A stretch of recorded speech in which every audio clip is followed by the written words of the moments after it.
Just a quick video of today. I got this all finished. That's all ground out. I primered it, seam sealed all my welds. Got the little top just sitting on there. The primer's a little rough because I didn't even reduce this epoxy primer. What I did was I just mixed it and I applied it with a brush, like dabbing it with a brush.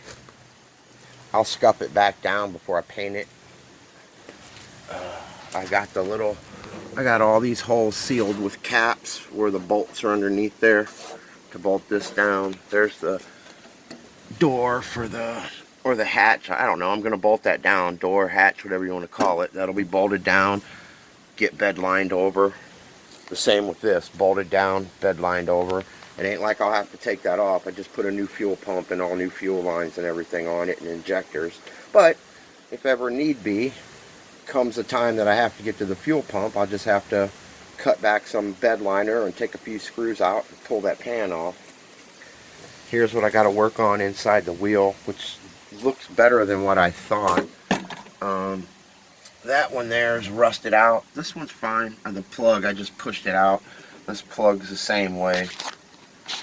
So I weld that shut. Actually, I think I'm going to make the drain a little bigger. I just cut it out. This was this side. You can see where it's rusted. See where it's rusted. I just ground it back to the edge of the rust and cut it out. This side was a little worse. It was a little bigger. So I just cut it back. And then I made a patch and cut it out so the patch fit. So I got that side kind of welded in. I got to knock this side out tomorrow maybe. But it's coming along. Got this aluminum angle. It's all glued up in here. I got it clamped. Not this. You can see two pieces here. It's the silver aluminum. This piece of angle iron's just in my clamp. But I got 9 bolts. I was going to use rivets, but I went ahead and tapped it out. And I used stainless steel bolts. So I got 9 bolts about every 4.5 inches apart all the way down through there. So when I slip the side up on it, I can bolt through that to here, and that'll be glued in at the top. I got to go through and notch out where every little bolt is, like dish it out so it doesn't hit. That one might be fine, but like that one, I'm sure the top of that bolt hits.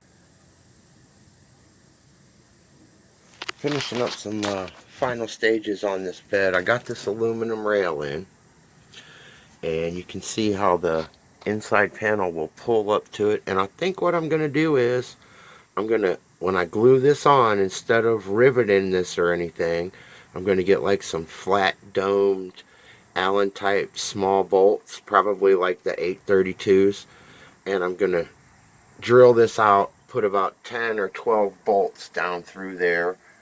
And I'm going to tap it right into the fiberglass. I don't want to use a rivet, because if I put a rivet in there, when the rivet expands, it could crack the fiberglass.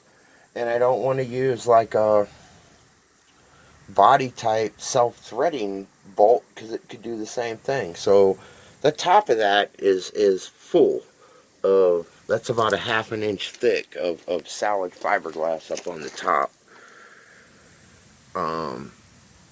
So yeah, I'm just going to tap through.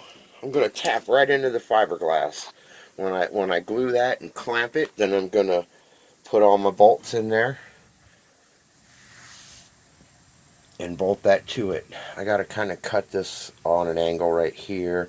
I got to work on that side. This was a 2-day job because I got this anchored up in there, let it sit all night, and what I've been doing is fine-tuning this panel. It's ready. It's perfect. I had to add a little bit in the front. But it's right in there, right where it needs to be.